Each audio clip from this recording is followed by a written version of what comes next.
So I'm gonna start off with the intro part of it. It's just a simple 4-step kick. Kick.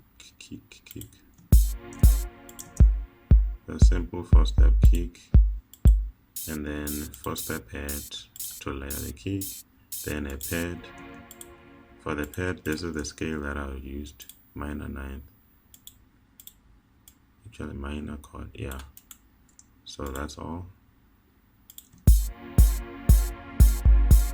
And then one other interesting thing is a synth that I used.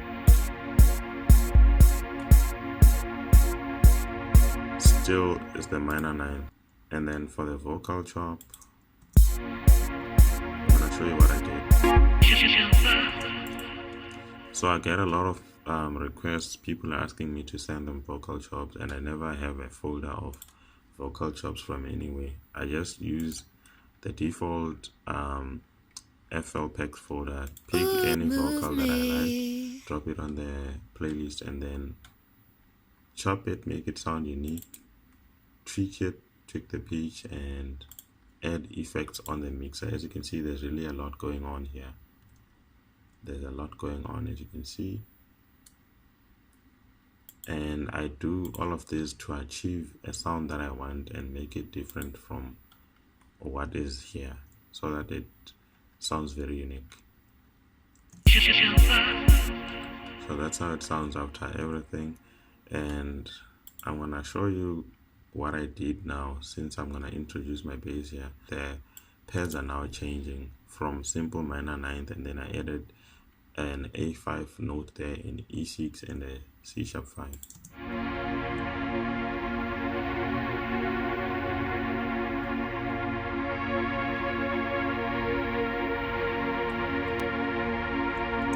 Okay, and then now I introduce my bass.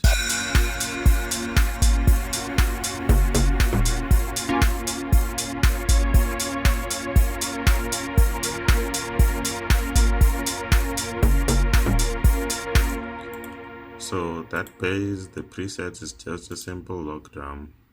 And what I did first, what I do all the time when I add a log drum, I add a Fruity Fuzz distortion. And what I did is I played around with these knobs to achieve a certain sub from the log drum.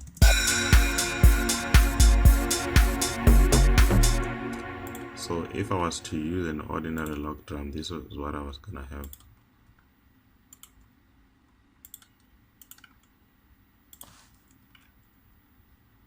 This is what I was gonna have with a normal log drum. See, it sounds very low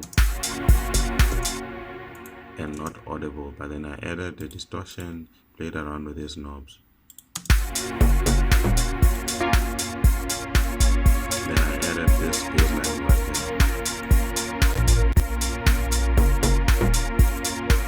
So I think that's it for the intro. Then there's this part where I started adding melody. As you can see, I removed a bit of kicks over there to give it a mini break as I introduced the melody, and then I automated the volume.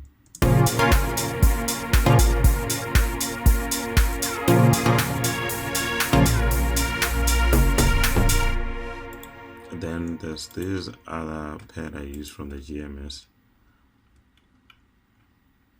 I don't know how I came up with that, but then it is what it is. And then I just pressed random notes and I ended up liking the sound.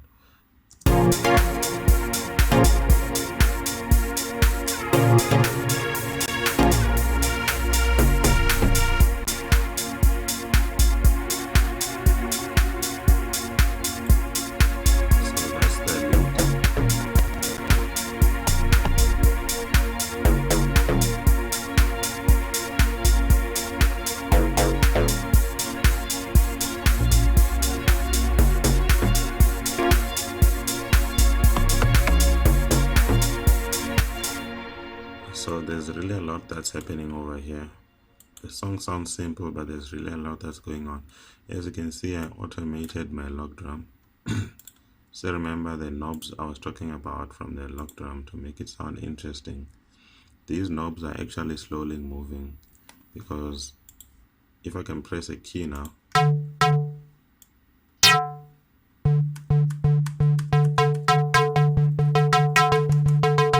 so as the track is playing, these knobs are actually moving. I'm automating these knobs, as you can see over here. So I'm automating the sustain and this in it. I'm automating them at the same time to give it that. If you can listen to the way this bass sounds over here and listen to how it sounds here. So it sounds different because I automated this over there. And then there's a second bass line over here. This one. I play together with a kick.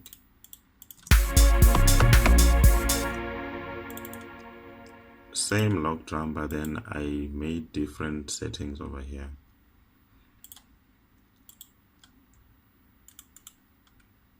Now I introduced my vocal chops.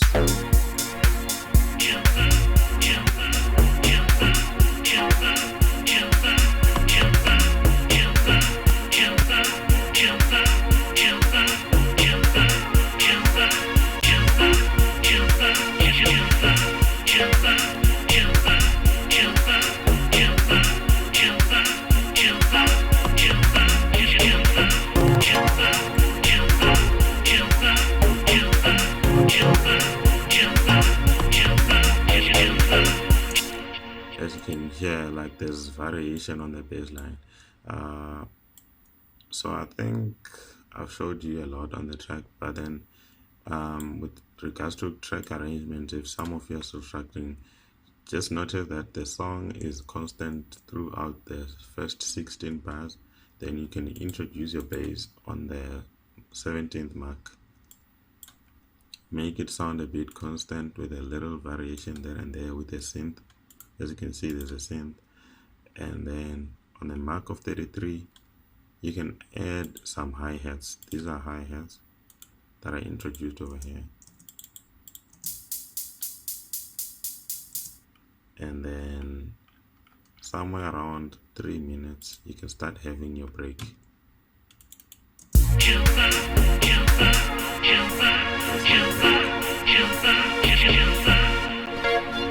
Then I switched back to